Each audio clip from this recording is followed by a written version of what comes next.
This is a reading from the book Tempus Procedium, written by Ernest L. Norman.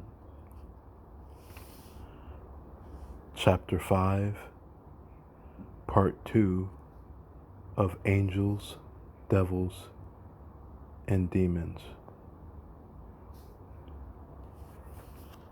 Now that we have discovered certain differences between angels, devils, and demons, and we have found that the earth is one of the astral worlds, an underworld, peopled and populated by such expressionary forms as can be considered to be devilish in intent and purpose, this introspection leads us more directly to the comparisons between good and evil. Actually, the biblical depiction of God casting Satan into hell because he was insubordinate has a much more complete and abstract evaluation. It is a typical depiction of how a more advanced personality who had developed to that point where he was godlike in nature could therefore be considered to be a son of God. At that highest point of his evolution, somehow he became tempted, and in the temptation plunged himself, mentally and spiritually speaking, back into some earth-world environment, involved again in the intricate mazes of comparisons which are found in these earth-life dispensations.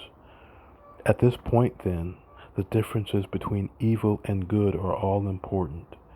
In numerous places in Unarius liturgies, it has been mentioned that God has become merged from an old deistic configuration into the sum and total of infinity, and as infinity is in itself an expressionary element constantly regenerating all forms with the substance of itself as energy from these interdimensional planes, therefore this infinite, or God, is also the net sum and total of all good, and is also the net sum and total of all evil.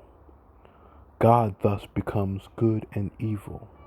Now this concept is not acceptable to the common, ordinary earth man who lacks knowledge, who lacks the knowledge of the infinite, or who lacks other different fundamental and basic concepts which would more rationally integrate the factors and the apparent truths in these statements. It is in the comparisons between good and evil and in the determinants which are so superimposed that evil in turn as a destructive element or a destructive intent does, by direct comparison, point out the goodness in good. And as such, this evil, therefore, whatever it is, does become good in this comparative system of evaluations. The common, ordinary lot of the life of the earthman, therefore, is a highly evolved, reactionary process of comparisons between good and evil, and whatever his system of life, his society, his political government, or his religious affiliations, and whatever dimensions of life he so cares to evaluate the difference between factors with which he is involved, he will find these direct comparisons between good and evil. And if he is successful, he will see not only the good, but he will see the necessity of inseminating or using the good in a constructive form and purpose to perpetuate his future. If he does this, and if he is successful in it, then we can say that evil has become good. Now another fact becomes important. Should we at any time sufficiently evolve in our evolution to that point where we can immediately discern the comparisons between good and evil, between evil and good, and we can intelligently motivate ourselves, we can predict action with this goodness which is apparent in contrast to the evil. We can therefore naturally assume to have escaped the perditions of the evil itself. This is a highly developed reactionary form in which evil does again become good. It is again the common evolutionary reaction contained within infinite consciousness which reconstructs itself in all thought, form, purposes, etc. Logically, then, any person would be wise and intelligent if he could immediately discern the differences between good and evil. If he could render his own judgments, his own personal actions, etc., according to these comparisons, he could then be said to be a more advanced personality. He would, in all effect, be much more intelligently inclined in his expressive action with the infinite Creator. He could also be said to have evolved into that state of consciousness wherein there were no more of these karmic impregnations of good and evil consequences which he had formerly incurred in his earth life. Logically, then, every person should try to aspire to such a dimension of consciousness. This cannot be done in some such vague or esoterical fashion as is supposed to exist in religious systems. We must all have certain constructive knowledge, scientific in nature, which will determine for us how well we can evaluate these differences in our lives. Moreover, these evaluations must also be carried on very objectively. This is a demand which, in itself, is of such nature that it requires intelligence beyond the common, ordinary denominators so expressed by earth people. For people are only reactionary elements which function to the five senses and oscillate with these different waveforms which come into their consciousness from these different expressionary elements. The average man is not sufficiently advanced in any of his philosophies or sciences of life whereby he can immediately recognize all of the factors which are of immediate concern to him. He is completely blind to the more ultimate objectives and purposes which can be said to be in store for him should he succeed in intelligently assimilating in his consciousness all of these numerous interdimensional factors which are so constructively inclined and would so give him the progressive impetus in his evolution. Good and evil, therefore, must become some sort of science, some sort of a science. It must become a waveform expression which expresses within itself both the positive and negative terminals of evolution. It automatically relinks itself in cyclic motions either to more highly developed expressionary forms or the more highly conceived idealisms of life or their ways and manners in which they work themselves out. Or conversely, the same forms can relink themselves, harmonically speaking, and in cyclic motions to the lower and more retrogressive factors of life. These retrogressive factors always completely isolate the individual from infinite expression. To the earthman, such isolation is only partially complete. He is still in some sort of nether world where he is trying to evaluate the constructive principles of creation without the necessary knowledge. At this present stage of development, the earthman is attempting to kick down his circumscribed third-dimensional world. He has had a great urge to explore the outer regions of space. While such explorations are neither philosophically justified nor are they religiously justified, nevertheless, man does feel the urge to explore space. He manages to contrive rocketry, satellites, etc.,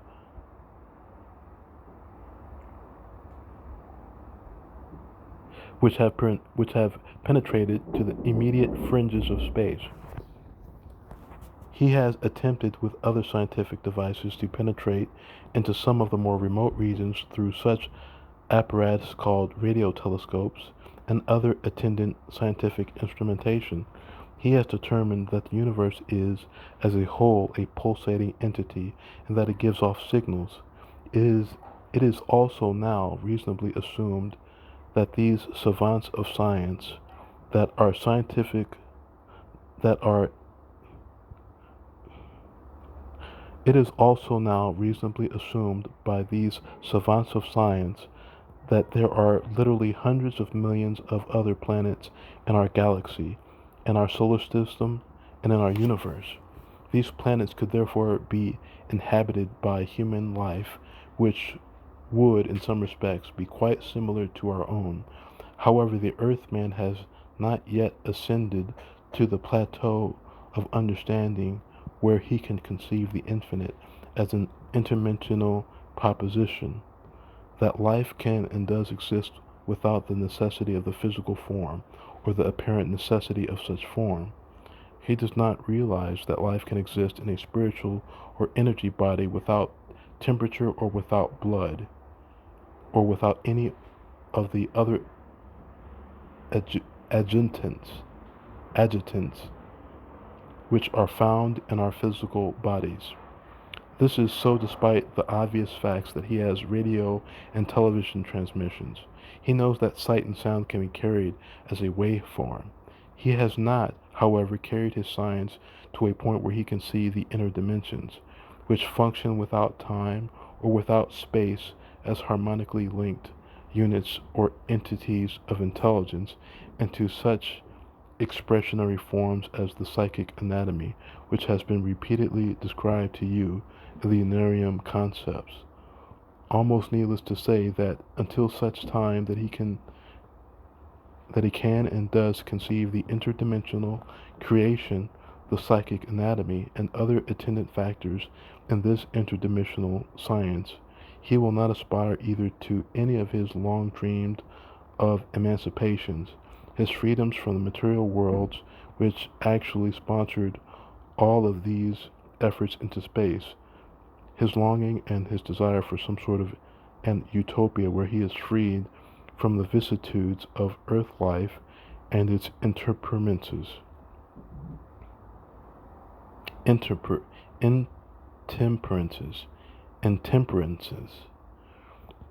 These two are only vague inclinations and desires which he inherently possesses as a system of comparisons between good and evil.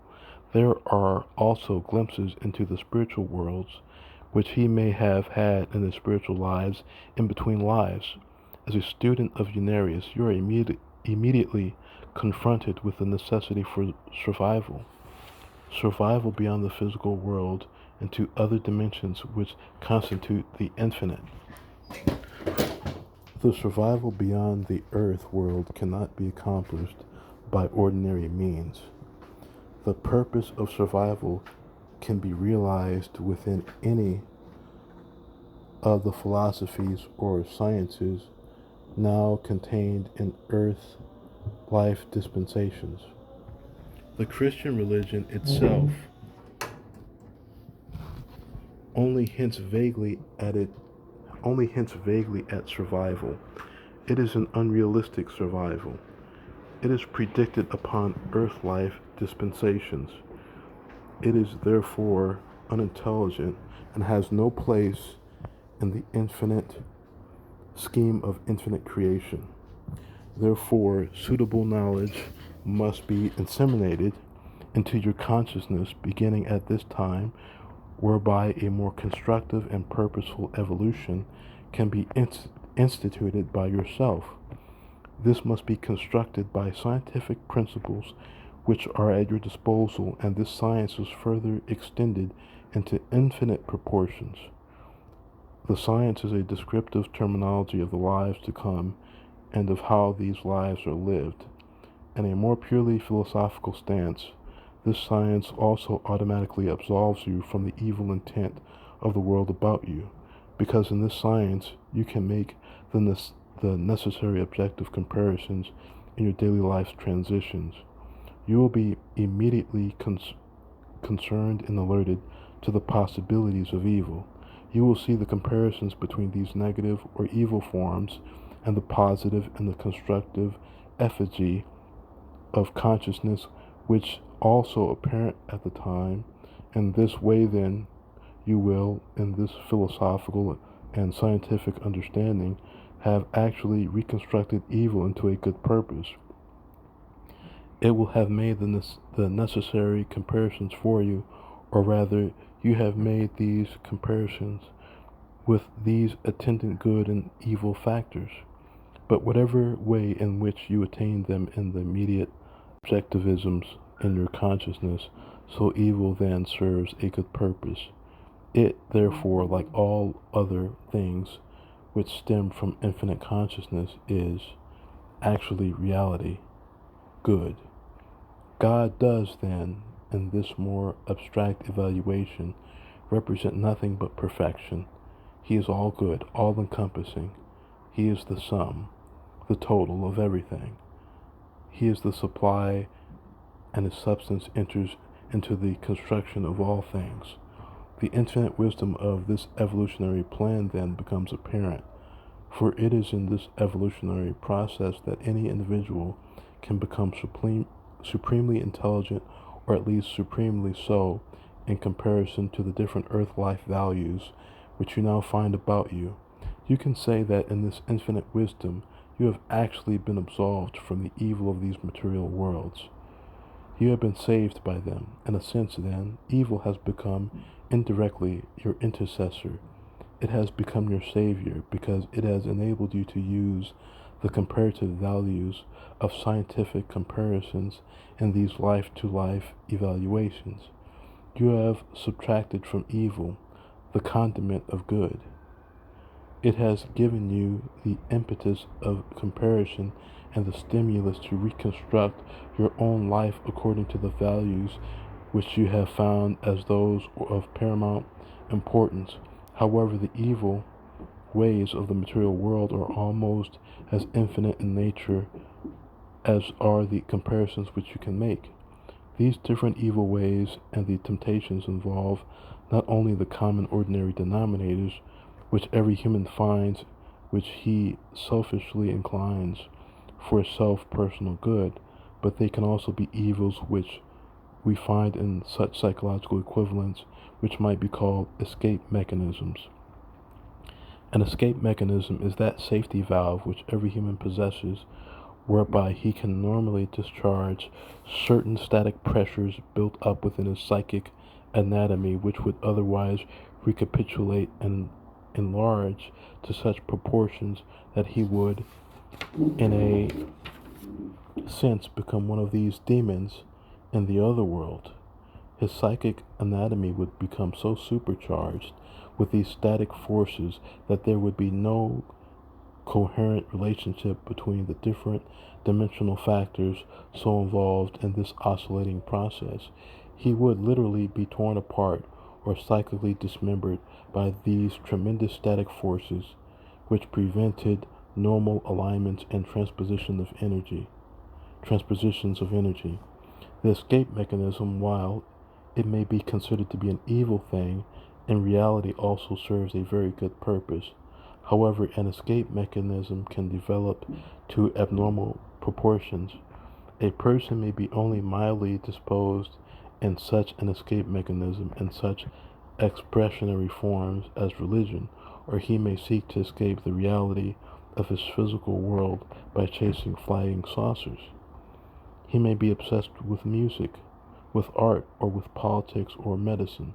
But whatever he finds himself involved in as this expressionary element, he should seek and find the more ulterior motivations of his expressionary element. He should question himself: am I truly motivated by a constructive purpose, freed from the intimidations of an escape mechanism? Am I really involved in whatever I am doing because it is truly understood by me as an expressionary element, intelligently linked to the infinite expression as an evolutionary element by which can constructively progress not only myself, but all humanity?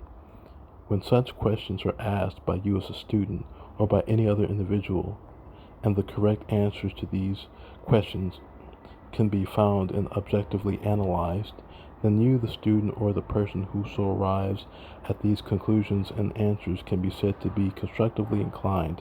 You can be said to be constructively instituted in the evolutionary sequences which will eventually lead you into a higher spiritual world. However, here again, you must not use the reward system.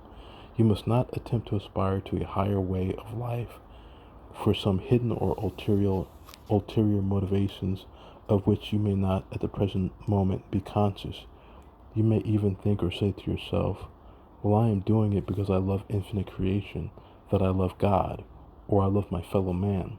But in actual reality, you should penetrate much more deeply into the maze and intricate thought patterns of which your subconscious mind is constructed.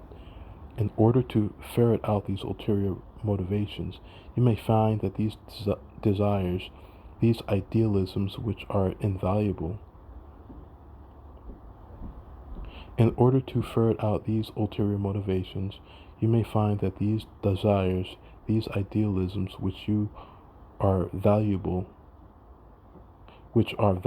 to you at this time, are actually instigated. They are propagated by those same carnal lusts and desires which formerly made your different earth life evolutions possible, just as they are making them possible for others around you. Here again, you may assume that if these lustful earth life purposes have in themselves contrived to motivate you into more inspirational and idealistic transitions of life, then in your philosophical attitude, in your knowledge toward them, you can reasonably assume you have converted the evil of the past into the good of the future. Life therefore becomes an infinite proposition. We cannot contain life into any singular expressionary form. We cannot say that it is purely religion, or that it is purely philosophical, or it is purely science. All of these factors become one and the same if they are properly and intelligently used in our expressionary attitude of life.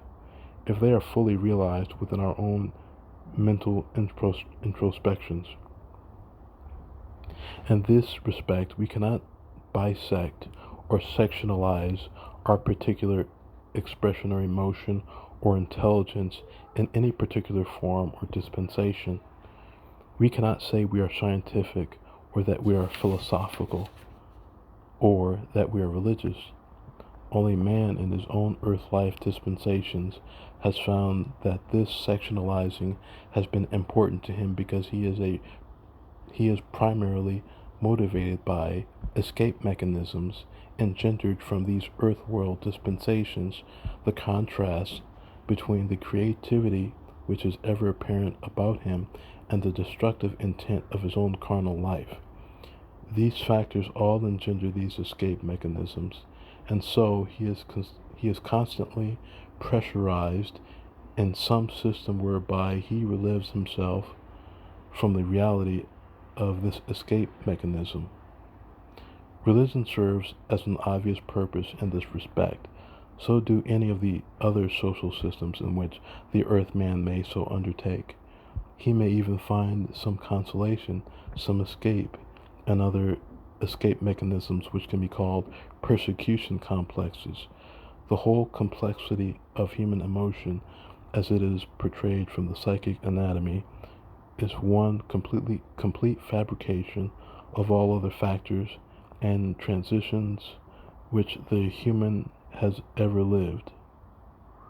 He cannot at any time escape them until he does so cancel them out with the necessary constructive energies which will so neutralize the pernicious negative effect of these experiences.